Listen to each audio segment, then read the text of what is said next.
Rajnagar ward के पूर्व निगम पार्षद भूपेंद्र गुप्ता किस तरह से अपने वार्ड का ख्याल रखते हैं, किस तरह से अपने मतदाताओं का ख्याल रखते हैं, किस तरह से उनके कार्य करने की दक्षता है, ये बखूबी सब लोग जानते हैं। उसी दक्षता का एक कुशल परिणाम आज देखने को मिला जब राजनगर वार्ड के पूर्व निगम पार्षद भूपेंद्र गुप्ता ने एक लाभार्थी सम्मेलन का आयोजन किया।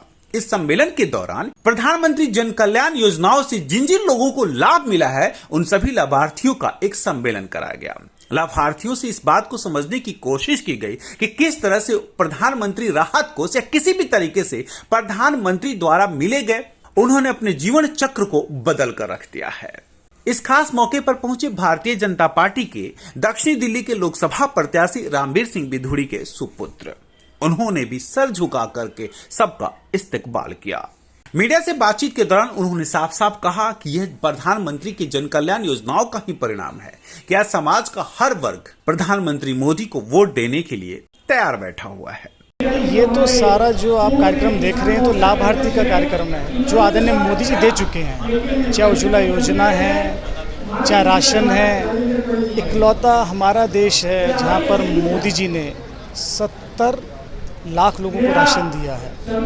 मैं तो इस मन से यही कहना चाहता हूँ कि आदरणीय मोदी जी ने जो योजना बनाई है वो हमारे देश के लिए सबसे बढ़िया योजना, सबसे सुंदर योजना है। और जो योजनाएं बंद हैं, आयुष्मान योजना बंद की हुई है। केजरीवाल साहब को आदरणीय रामवीर सिंह बिधूड़ी जी ने विधानसभा के अंदर काफ़ी बार आग्रह किया कि 5 लाख रुपए गरीब आदमी को मिल जाएगा, आपकी जेब से क्या जाएगा। राशन कार्ड आपने बंद किए हुए हैं, राशन कार्ड आप चालू कर दीजिए। राशन आदरणीय मोदी जी को देना है। पेंशन आपने बंद कर रखी है। विज्ञापन के लिए आपके पास पैसा है पर लोगों के हित के लिए आपके पास पैसा नहीं है। और मैं इस मन से, और आज बाबा साहब अम्बेडकर की जयंती है, मैं उनको नमन करता हूं और हमें भी वो शक्ति मिले जैसे आदरणीय मोदी साहब पूरे देश के लिए दिन रात काम कर रहे हैं। हम भी दिल्ली की जनता के लिए, हमारी लोकसभा क्षेत्र के लिए आदरणीय बिधूड़ी जी इसी तरीके से काम करेंगे और सेवा करेंगे। उनका जो पुराना 52 साल का जो राजनीतिक जीवन है और 4 बार वो विधायक रहे हैं, बेस्ट एमएलए का उनको अवार्ड मिला है, तीसरी विधानसभा में बेस्ट एमएलए रहे हैं। लोग वहाँ पे विकास पुरुष के नाम जानते हैं और बड़े बड़े काम आदरणीय रामवीर सिंह बिधूड़ी जी अपनी विधानसभा में किए हैं। आप जाइए, जैसे एम्स आपने देखा है साउथ एक्स के पास, उसी तर्ज पे आयुर्वेदिक एम्स गौतमपुरी बदरपुर में आदरणीय रामवीर सिंह बिधूड़ी जी ने बनाया। एक सबसे बड़ा इको पार्क आदरणीय मोदी जी के आशीर्वाद से विश्व का दूसरे नंबर पे और हिंदुस्तान में पहले नंबर पर इको पार्क, जिसके अंदर चिड़ियाघर है, लेक है, वॉकिंग ट्रैक है, साइकिल ट्रैक है, बहुत सारे ऐसे उसके अंदर सुंदर सुंदर पार्क हैं कि आप जब वहाँ जाएंगे तो विश्व का सबसे सुंदर पार्क आपको नज़र आएगा। एक और काम वहाँ पे जो सुंदर काम जो आदरणीय रामवीर सिंह बिधूड़ी जी ने गडकरी साहब के आशीर्वाद से किया, बहुत समय से हाईवे का काम बंद था दिल्ली से मुंबई वाला। उन्होंने वादा किया था कि 2020 में आदरणीय बिधूड़ी जी जीतेंगे तो हाईवे का काम शुरू हो जाएगा। मैं आपको आपके चैनल के माध्यम से बताना चाहता हूँ वो काम शुरू हो गया। आने वाले 2 या 3 महीने के अंदर वो काम भी समाप्त हो जाएगा और दिल्ली मुंबई। इस कार्यक्रम के आयोजक रहे भूपेंद्र गुप्ता ने मीडिया से बातचीत करते हुए कहा कि इस कार्यक्रम से आप वो समझने की कोशिश करें कि समाज के ये लाभार्थी लोग कैसे आज दूसरों के लिए आदर्श बने हुए हैं, किस तरह से समय और पैसे का उपयोग कर अपने जीवन का चक्र बदला है। और यही कारण है कि वो इस तरह से कार्यक्रमों का आयोजन कर रहे हैं ताकि दूसरे व्यक्ति भी ऐसे ही लाभार्थी हों और वो अपने जीवन चक्र को बदलने में सफलताएं हासिल करें। देखिएगा, आज हमने पूरे देश के अंदर बाबा भीमराव अंबेडकर जी की जन्मोत्सव को 133वें जन्मोत्सव को हम पूरा देश मना रहा है। इस जन्मोत्सव को हमने लाभार्थियों के साथ जोड़ा।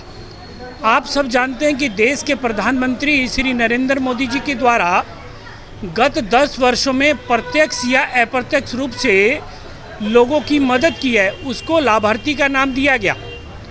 उन लाभार्थियों से आज संपर्क किया और उससे पूछा गया कि किस प्रकार से देश के प्रधानमंत्री के द्वारा उनके परिवार में खुशी लाई गई, उसके बारे में उन्होंने विशेष रूप से बताया।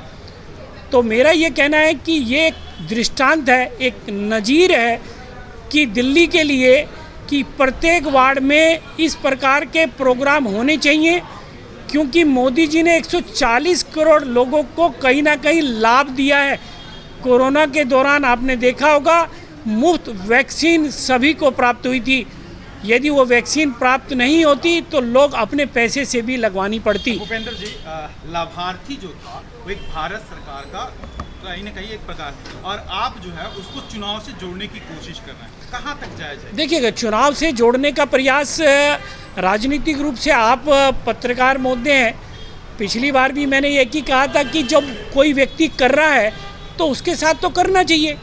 मैं तो केवल एक बात कहता हूँ कि जो कुछ नहीं कर रहा, किसी न किसी तरह से भ्रम की स्थिति पैदा हो रखी है, उसको भ्रम को हमने दूर करने का प्रयास किया है। मैं एक ही बात कहता हूँ, परिवार में भी कहता हूँ, जो माँ बाप बच्चों के लिए करते हैं, बच्चों को समय पर उन माँ बाप के लिए भी करना चाहिए। इसी प्रकार से देश के प्रधानमंत्री हमारे पिता के समान हैं, उन्होंने अपने बच्चे को किसी न किसी प्रकार से पाला है, और जब बच्चों का दायित्व उनको देने का आया तो हमें उनको झोली भरकर देना चाहिए। यही एक अच्छे पुत्र की निशानी होती है। निसंदेह सही समय पर सही तरीके से लिया गया सही निर्णय आपको हमेशा सफलताएं देती हैं। हाँ, यह भी सच है कि वो रास्ता बताने वाला व्यक्ति आपको किस तरह से मार्गदर्शन देता है। राजनगर वार्ड के पूर्व निगम पार्षद भूपेंद्र गुप्ता ने अपने क्षेत्र के उन सभी लाभार्थियों को एक सही रास्ता जरूर दिखाया, जिस कारण से आज वो एक दूसरे के लिए मार्गदर्शक भी बने हुए हैं। राजनीति की बातें आप तमाम कर सकते हैं, लेकिन राजनीति से कितने सक्रिय परिणाम आते हैं उसकी बातें करना भी बेहद जरूरी है। लाभार्थी योजना उसी का एक सफल परिणाम है। दिल्ली ब्रेकिंग के लिए अनुज मिश्रा की रिपोर्ट।